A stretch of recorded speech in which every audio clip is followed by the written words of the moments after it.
நண்பர்கள் அனைவருக்கும் காலை மாலை மதிய வணக்கங்களை தெரிவித்துக் கொள்வது உங்கள் நண்பன் அருண். இந்த வீடியோவில் நம்ம எதை பற்றி பார்க்க போகிறோம் அப்படின்னு பார்த்தீங்கன்னா, சிங்கப்பூர் போகணும் அப்படின்னு நீங்கள் கிளம்புறீங்க அப்படின்னா, வேலைக்காக இருந்தாலும் சரி, டூரிஸ்ட் விசாவாக இருந்தாலும் சரி, எதுவாக இருந்தாலும் சரி, நீங்கள் போகணும்னு முடிவு பண்ணிட்டீங்க அப்படின்னா கண்டிப்பாக ஃப்ளைட்டில் தான் போய் ஆகணும், வேறு வழியே கிடையாது. அப்படி ஃப்ளைட்டில் போகிறப்ப எத்தனை கிலோ லக்கேஜ் கொண்டு போகலாம், அதை எப்படி கொண்டு போகலாம் அப்படின்ற நிறையா டவுட்ஸ் நிறையா பேருக்கு இருக்கும். ஓகேங்களா? ஸோ இந்த வீடியோவில் நம்ம எதை பற்றி பார்க்க போகிறோம் அப்படின்னு பார்த்தீங்கன்னா, நீங்கள் லக்கேஜ் எந்தெந்த ஃப்ளைட்டில் எத்தனை கிலோ கொண்டு போக முடியும், அதை எப்படி கொண்டு போனால் பெட்டராக இருக்கும், என்னென்ன கொண்டு போகலாம், எது கொண்டு போகிறது ரொம்ப இம்பார்ட்டண்ட் அப்படின்ற எல்லா டீட்டெயில்ஸும் ரொம்ப தெளிவாக ஃபுல்லாக பார்க்க போகிறோம். ஸோ இந்த மாதிரி நீங்கள் சிங்கப்பூர் போகணும்னு நினச்சிங்க அப்படின்னாவே, பயனுள்ள தகவலாம் தெரிஞ்சுக்கணும் அப்படின்னு நினச்சிங்கன்னா நம்ம சேனலை சப்ஸ்கிரைப் பண்ணி பெல் ஐக்கானை கிளிக் பண்ணி நோட்டிஃபிகேஷனில் ஆல்னு கொடுத்து வச்சுக்கோங்க. ஓகே, நீங்கள் சிங்கப்பூர் போகணும்னு முடிவு பண்ணிட்டீங்க அப்படின்னா நீங்கள் என்ன பண்ணணும் அப்படின்னா, உங்களுக்கு ஒரே வழி ஃப்ளைட் மூலமாக தான் போக முடியும். ஓகேங்களா? ஃப்ளைட் டிக்கெட் நீங்கள் ஃப்ளைட் மூலமாக போகிறதுனால ஃப்ளைட் டிக்கெட் புக் பண்ணி தான் போகணும். ட்ராவல்ஸ்லேயும் புக் பண்ணலாம், நீங்களும் பர்சனலாகவும் புக் பண்ணிக்கலாம். ஓகேங்களா?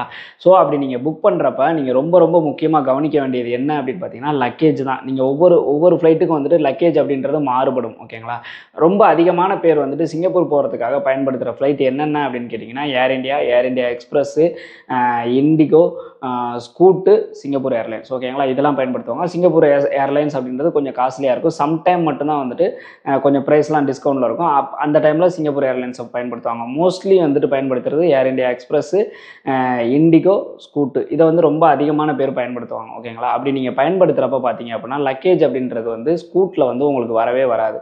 நீங்கள் ஒரு டிக்கெட் ப்ரைஸ் செக் பண்ணுறீங்க அப்படின்னா, ஸ்கூட்டில் பார்த்தீங்க அப்படின்னா லக்கேஜ் அப்படின்றது இருக்காது. வெறும் 7 கிலோ லக்கேஜோடு தான் நீங்கள் புக் பண்ணுற மாதிரி இருக்கும். அப்போ எனக்கு எக்ஸ்ட்ரா லக்கேஜ் வேணும் அப்படின்னா நீங்கள் எக்ஸ்ட்ரா பே பண்ணுற மாதிரி இருக்கும். ஆனால் இந்த இது பார்த்தீங்க அப்படின்னா ஏர் இந்தியா எக்ஸ்பிரஸுக்கும் இண்டிகோவுக்கும் கிடையாது. நீங்கள் டிக்கெட் புக் பண்ணாலே பார்த்தீங்கன்னா ஆட்டோமேட்டிக்காக அதோடய உங்களுக்கு 7 kilo hand luggage, 20 kilo luggage Air India எக்ஸ்பிரஸில் வந்துடும். அதே மாதிரி இண்டிகோவில் புக் பண்ணீங்க அப்படின்னா 30 kilo luggage, 10 kilo hand luggage உங்களுக்கு வந்துடும். ஓகேங்களா? இது உங்களுக்கு தெளிவாக புரிஞ்சிருக்கும் அப்படின்னு நினைக்கிறேன். ஸோ இது மாதிரி டிக்கெட் புக் பண்ணல புக் பண்ணிடுங்க. ஸ்கூட் ப்ரைஸ் கொஞ்சம் கம்மி, மற்ற ஃப்ளைட்டை விட கொஞ்சம் கம்மியாக காமிக்குது அப்படின்னா உள்ளார போயிட்டு நீங்கள் அதோட லக்கேஜ் ஆட் பண்ணி எவ்வளோன்னு பாருங்கள். ஒரு 20 கிலோனா கூட அதுக்கு ஒரு அமௌண்ட் அவங்க சார்ஜ் பண்ணுவாங்க.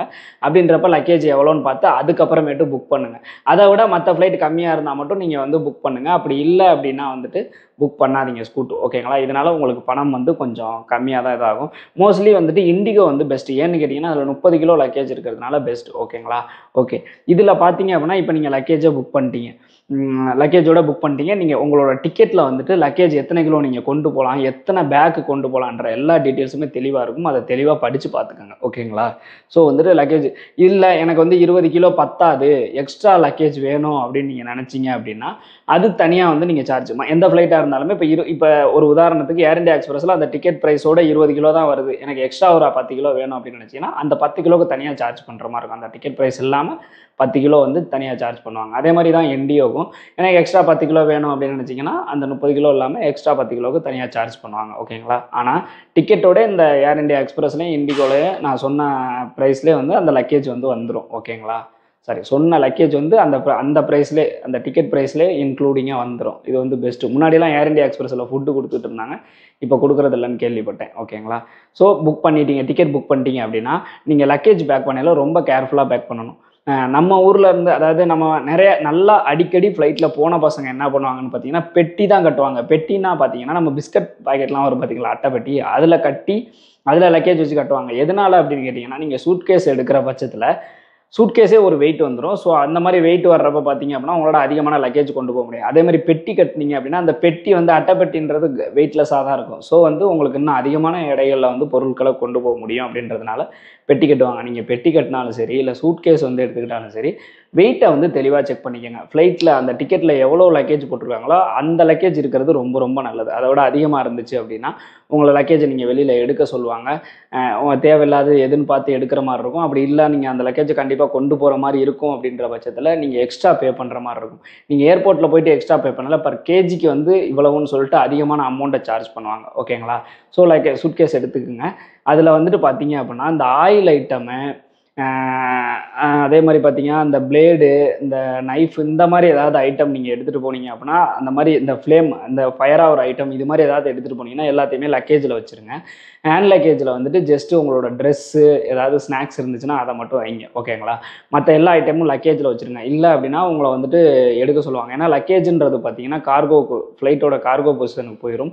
ஹேண்ட் லக்கேஜ்ன்றதை நீங்கள் ஃப்ளைட்டுக்குள்ளே எடுத்துகிட்டு போகிற மாதிரி இருக்கும். ஸோ அதனால் அதில் ஃபயர் ஆகிற ஐட்டம்லாம் இருந்துச்சு அப்படின்னா ப்ராப்ளம் அப்படின்னு சொல்லிட்டு ஃப்ளைட்டுக்குள்ளே அலோவ் பண்ண மாட்டாங்க. பிளேடு எடுத்துகிட்டு போனீங்கன்னா கூட அவங்க ஸ்கேனிங்கில் போட்டு பார்த்தாங்கன்னா பிளேடை எடுத்து ஒன்று தூக்கி போட்டுருவாங்க, இல்லை அவங்க எடுத்துக்குவாங்க, உங்கள்ட்ட தரமாட்டாங்க. ஓகேங்களா? ஸோ இந்த மாதிரி ஐட்டம்லாம் லக்கேஜில் கொண்டு போகாதீங்க. பேஸ்ட்டு, ப்ரெஷ்ஷு என்னென்ன கொண்டு போகலாம் அப்படின்றத சொல்லிடுறேன். அதாவது நீங்கள் எந்த விசாவில் போனாலுமே நீங்கள் எத்தனை நாள் தங்க போகிறீங்களோ அத்தனை நாளைக்கு உங்களுக்கு அத்தியாவசிய பொருட்கள் எல்லாமே கொண்டு போயிருங்க. ஏன் அப்படி சொல்கிறேன் அப்படின்னு கேட்டிங்கன்னா, அங்கே வந்துட்டு கொஞ்சம் ப்ரைஸ் வந்து ஹையாக இருக்கும். நீங்கள் ஒரு ப்ரஷ் வாங்கினீங்கனாலும் இங்கேக்கும் அங்கேக்கும் நிறையா டிஃப்ரென்ஸ் இருக்கும். ஸோ ரேட் அதிகமாக இருக்கும். நீங்கள் வந்துட்டு இப்போ இங்கேருந்து இப்போ நீங்கள் ஒர்க்குக்கெலாம் போகிறீங்க அப்படின்ற பட்சத்தில் ஒரு 2-3 மாதத்துக்கு தேவையான எல்லா பொருளுமே நீங்கள் எடுத்துகிட்டு போயிட்டீங்க. ஆயிலாக இருக்கட்டும், சோப்பு, பவுட்ரு, பேஸ்ட்டு, ப்ரெஷ் எல்லாமே எடுத்துகிட்டு போயிட்டீங்க அப்படின்ற பட்சத்தில் அங்கே வந்து செலவுகள் வந்து உங்களுக்கு குறையும். அதே மாதிரி நீங்கள் போனோன்னா 1 மாதம் ஆகும் உங்களுக்கு சம்பளம் வர வரைக்கும். அதுக்கு அந்த டைமில் வந்துட்டு உங்களுக்கு வந்து இந்த பொருள்லாம் நீங்கள் இங்கேருந்து வாங்கிட்டு போன பொருள் ரொம்ப யூஸ்ஃபுல்லாக இருக்கும். ஓகேங்களா? அதே மாதிரி நீங்கள் டூரிஸ்ட் விசாலெலாம் போகிறீங்க அப்படின்ற பட்சத்தில் இன்னமும் நீங்கள் எந்த விசாவில் போனாலுமே சரி, நீங்கள் சமைக்கிறது அங்கே வந்து கம்பெனியில் வந்து சாப்பாடு வந்து ஆர்டர் சாப்பாடு தான் சமைக்கக்கூடாதுன்னு சொல்லிட்டாங்கன்னா ஓகே. அப்படி இல்லை அப்படின்னா நீங்கள் சமையல் ஐட்டம் முதற்கொண்டு எடுத்துகிட்டு போகலாம். இந்த தக்காளி, வெங்காயம், கத்திரிக்காய் எல்லாத்தையுமே தூக்கி லக்கேஜில் போட்டுட்டு போகலாம். ஏன்னு கேட்டிங்க அப்படின்னா வந்துட்டு அதுவுமே காஸ்ட்லி தான். சிங்கப்பூரை பொறுத்த வரைக்கும் எல்லாமே காஸ்ட்லி தான். மற்ற இடத்துல இப்போ மலேசியாவிலேருந்து தான் காய்கறியெல்லாம் சிங்கப்பூருக்கு வருதுன்றப்ப எக்ஸ்பென்சிவாக தான் இருக்கும். இதெல்லாம் நீங்கள் அதாவது லக்கேஜ் இருந்துச்சுன்னா எடுத்துகிட்டு போங்க, இல்லைன்னா தேவையில்லை. ஓகேங்களா? இது எல்லாத்தையுமே லக்கேஜில் தான் நீங்கள் போட்டு கொண்டு போகணும். ஹேண்ட் லக்கேஜில் கொண்டு போகக்கூடாது. ஹேண்ட் லக்கேஜ் அப்படின்றது பேக்கு அந்த மாதிரி ஃப்ளைட்டுக்குள்ளார நீங்கள் எடுத்துகிட்டு போகிறது அது 7 கிலோ இல்லைனா 10 கிலோ. இண்டியோவாக இருந்தால் 10 கிலோ, ஏர் இண்டியா எக்ஸ்பிரஸ்ஸு மற்ற ஃப்ளைட்டாக இருந்தால் 7 கிலோ. ஓகேங்களா? ஸோ இது மட்டும்தான் வந்து நீங்கள் லக்கேஜில் எடுத்துகிட்டு போகணும். ஹேண்ட் லக்கேஜில் எடுத்துகிட்டு போகணும். மற்ற எல்லாமே வந்து லக்கேஜில் தான் எடுத்துகிட்டு போகணும். பெட்ஷீட் எடுத்துக்கோங்க. அங்கே தலைவாணி, இந்த ஏர் பிடிக்கிற மாதிரி தலைவாணி இருந்தால் அது எடுத்துக்கோங்க. அதுதான் உங்களுக்கு அத்தியாவசிய பொருள் என்னென்ன தேவையோ எல்லாமே எடுத்துக்கோங்க. ஓகேங்களா? அதே மாதிரி இப்போ நீங்கள் ஒர்க்குக்கு போகிறீங்க அப்படின்னா ஒர்க்கிங் ட்ரெஸ் நிறையா எடுத்துக்கோங்க. அதே மாதிரி அந்த பிளக் பாயிண்ட் நான் ஆல்ரெடி நிறையா வீடியோவில் சொல்லியிருக்கேன். அந்த இங்கே நம்ம சிங்கப்பூரில் இருக்க அந்த பிளக்குக்கும் இந்தியாவில் இருக்க பிளக்குக்கும் நிறையா டிஃப்ரென்ஸ் இருக்குது. அதனால் வந்து அந்த பிளக் பாயிண்ட் வந்து நிறையா எடுத்துக்கோங்க. ஸோ அதாவது இந்த நம்ம அந்த சிங்கப்பூரில் சொல்கிற மாதிரியான பிளக் பாயிண்ட் ஒரு 2-3 வாங்கிக்கோங்க. ஓகேங்களா?